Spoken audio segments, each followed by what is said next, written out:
ইরানের সর্বোচ্চ নেতা আয়াতুল্লাহ আলী খামেনিকে হত্যার পর সাবেক প্রেসিডেন্ট মাহমুদ আহমেদিনেজাদকেও হত্যা করেছে ইসরায়েল ও যুক্তরাষ্ট্র। এতে বড় ধরনের বিপর্যয়ে পড়েছে ইরান। এই বিপর্যয় থেকে কি উঠে দাঁড়াতে পারবে তারা? পাল্টা হামলায় কতদিনই বা টিকতে পারবে ইরান? তুর্কি গণমাধ্যম টিআরটি ওয়ার্ল্ডে প্রকাশ হওয়া কাজিম আলমের বিশ্লেষণ অবলম্বনে দেখুন ইনফোজা প্রতিবেদন। ইরানের ক্ষেপণাস্ত্র লাঞ্চারের 3 ভাগের 1 ভাগ ধ্বংস হয়ে যায় 2025 সালের 12 দিনের যুদ্ধে। কমে যায় ক্ষেপণাস্ত্র মজুদ। বিশ্লেষকরা ধারণা করছেন ওই যুদ্ধের পর ইরানের মিসাইল সংখ্যা 2500 থেকে নেমে প্রায় 1500-এ দাঁড়িয়েছে। তবে অন্য একটি সূত্র বলছে, গত 1 বছরে এই দুর্বলতা দ্রুত কাটিয়ে উঠেছে ইরান। প্রতি মাসে কয়েকশো ব্যালিস্টিক ক্ষেপণাস্ত্র তৈরি করার ক্ষমতা রাখে তারা। তাছাড়া বহু বছর ধরে মাটির নিচে মিসাইল সিটি গড়ে তুলেছে ইরান। এই সিটি অনেকটাই আঘাত সহনশীল। ইসরায়েলি গোয়েন্দা বিশ্লেষণ বলছে, এই হামলার আগে ইরানের হাতে প্রায় 2000 ভারী ব্যালিস্টিক ক্ষেপণাস্ত্র ছিল।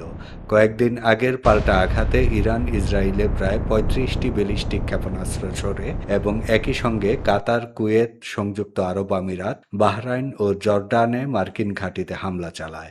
এতে বোঝা যায় তাদের সক্ষমতা কমলেও পুরোপুরি নিঃশেষ হয়নি। আমেরিকা ও ইসরায়েলের প্রধান লক্ষ্য ইরানের ক্ষেপণাস্ত্র অবকাঠামো ভেঙে দেওয়া।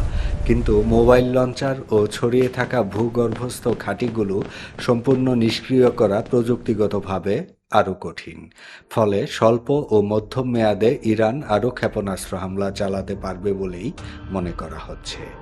ইরানের আঞ্চলিক প্রভাব বলয়ের বড় ভরসা ছিল প্রক্সি বাহিনী। ইরাক, লেবানন ও ইয়েমেন ভিত্তিক এই গোষ্ঠীগুলোকে বলা হয় অ্যাক্সিস অফ রেজিস্ট্যান্স। কিন্তু গত 2 বছরে প্রক্সি নেটওয়ার্ক বড় ধাক্কা খেয়েছে। লেবাননে হিজবুল্লাহ 2024 সাল থেকে ব্যাপক ক্ষয়ক্ষতির মুখে। গোষ্ঠীটির নেতৃত্ব ও কমান্ড কাঠামো ভেঙে পড়েছে। লেবাননে হিজবুল্লাহ সদস্যদেরকে নিরস্ত্রীকরণ প্রক্রিয়াও চলছে। এতে 2006 সালের সেই হিজবুল্লাহর অস্তিত্ব এখন আর নেই। ইরাকের মিলিশিয়ারা সংখ্যায় শক্তিশালী হলেও তাদের সক্রিয়তা অনেকটাই বাগদাদের রাজনৈতিক অবস্থানের উপর নির্ভরশীল। বর্তমানে সবচেয়ে কার্যকর প্রক্সি হিসেবে বিবেচিত হচ্ছে ইয়েমেনের হুথিরা। লোহিত সাগর ঘিরে তাদের উপস্থিতি ইরানকে সুবিধাজনক অবস্থানে রেখেছে। তবে এই সুবিধাও সীমাহীন নয়। হরমুজ প্রণালীতে নিতে পারে কৌশল। বিশ্বের প্রায় 5 ভাগের 1 ভাগ তেলের পরিবহন হয় হরমুজ প্রণালী দিয়ে। সাম্প্রতিক এক মহড়ায় কয়েক ঘন্টার জন্য এই প্রণালী বন্ধ করে দিয়ে ইরান দেখিয়েছে তারা চাইলে এখানে সমস্যা করতে পারে। কিন্তু দীর্ঘমেয়াদী অবরোধ বাস্তবসম্মত নয়। ওই অঞ্চলে বর্তমানে 2টি মার্কিন বিমানবাহী রণতরী মোতায়েন আছে। ওই তরীগুলো চাইলে ইরানের নৌ সম্পদকে মিশিয়ে দিতে পারে। সবচেয়ে বড় কথা, প্রণালী বন্ধ করলে ইরান নিজেই তার প্রধান তেল ক্রেতা চীনের সঙ্গে অর্থনৈতিক সম্পর্ক ঝুঁকিতে ফেলে দেবে। সেই সাথে উপসাগরীয় প্রতিবেশীদেরও খেপে যাওয়ার শঙ্কা আছে। এসব কারণে ইরান স্থায়ী অবরোধের দিকে যাবে না বলেই মনে করা হচ্ছে। সামরিক ক্ষমতার পাশাপাশি দীর্ঘমেয়াদী সংঘাতে টিকে থাকতে প্রয়োজন অর্থনৈতিক ও সামাজিক স্থিতি। বর্তমানে ইরান আধুনিক ইতিহাসের গভীর অর্থনৈতিক সংকটে আছে। দেশটিতে মুদ্রাস্ফীতি প্রায় 50% কাছাকাছি। তাছাড়া সাম্প্রতিক গণবিক্ষোভ রাজনৈতিক সংহতিকে দুর্বল করে দিয়েছে। যদিও সর্বোচ্চ নেতাকে হত্যার পর ইরানের শাসকদের পক্ষে দলে দলে লোক নেমে এসেছে সড়কে। ইসরায়েল ও আমেরিকা বিরোধী স্লোগান দিচ্ছে তারা। জনগণের সমর্থন পাওয়ার পরও দুর্বল অর্থনীতি নিয়ে কতটা টিকে থাকতে পারবে ইরান, সেটা এখন বড় প্রশ্ন। ইরানের সামনে এখন 2টি পথ খোলা আছে।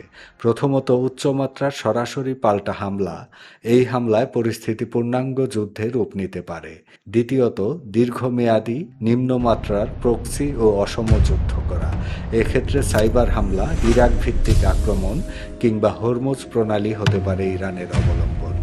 বর্তমান প্রেক্ষাপটে দ্বিতীয় পথটিকে তুলনামূলক বাস্তবসম্মত বলে মনে করছেন বিশ্লেষকরা। কারণ সরাসরি সামরিক সংঘাতে গুলিয়ে উঠতে পারবে না ইরান। আমেরিকা ও ইসরায়েলের প্রযুক্তি এবং বিমান শক্তির আধিপত্য আরও ভয়ঙ্করভাবে নেমে আসতে পারে। ইরানের এখন শক্তি আছে, কিন্তু সেই শক্তি সীমিত। এই বাস্তবতায় দাঁড়িয়ে ক্ষেপণাস্ত্র ও আঞ্চলিক প্রক্সি নেটওয়ার্কের মাধ্যমে তাৎক্ষণিক ও প্রতীকী পাল্টা আঘাত হানার ক্ষমতা তাদের আছে। কিন্তু দীর্ঘমেয়াদী উচ্চমাত্রার সরাসরি যুদ্ধ টিকিয়ে রাখার সামর্থ্য নেই বলেই মনে করা হচ্ছে। অর্থনৈতিক চাপ, রাজনৈতিক অস্থিরতা ও সামরিক ক্ষয়ক্ষতিতে ধীরে ধীরে সংকুচিত হয়ে আসছে ইরান। এখন তেহরানকে কৌশল নিতে হবে। আঘাত হবে ক্ষণস্থায়ী কিন্তু হিসাবি, এমনটাই মনে করছেন বিশ্লেষকরা।